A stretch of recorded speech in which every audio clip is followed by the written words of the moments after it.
అవునయ్యే దేవుడా, నువ్వు ఉన్నావా లేవా? అసలు ఉన్నావనుకో, ఒక్కొక్కరిని ఒక్కోలాగా ఎందుకు చూస్తావయ్యా? కొందరేమో గొప్పోళ్ళని చేస్తావు, కొందరినేమో పేదోళ్ళనే ఉంచేస్తావు, కొందరేమో కష్టాలు పెడతావు, కొందరేమో మొత్తం సుఖ సంతోషాలలో తెలియటట్టు చేస్తావు. అన్నీ నీ ఇష్టమేనా?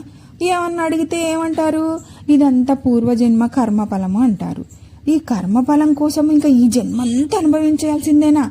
మరి ఈ జన్మ వేడుకొని పూజలు చేసిందంతా వచ్చే జన్మ కోసమా? అంటే నీకు అడ్వాన్స్ బుకింగ్ చేసుకోవాలన్నమాట నిన్ను. అంతేగాని నువ్వు మమ్మల్ని పిల్లల్లాగా చూసుకోవు. కష్టాలు నిన్ను నమ్ముకున్నాము దేవుడా అన్నప్పుడు మా కష్టాలను తొలగించే శక్తి నీకు ఉందనే కదా. చాలా మంది నువ్వు లేవు అని నమ్మడానికి కూడా భయపడుతున్నారు. అమ్మో లేడు అంటే మళ్ళీ ఏమవుతుందో, మళ్ళీ కష్టాలు వస్తాయని. అలా జరుగుతుందన్నమాట. దయచేసి అర్థం చేసుకో అయ్యా. నువ్వు ఉన్నావని నిరూపించు, కష్టాలు తొలగించు, మా కన్నీరు తుడుచు, మాకు అండగా నిలుచు, మమ్మల్ని ఆపద రాకుండా కాపాడు.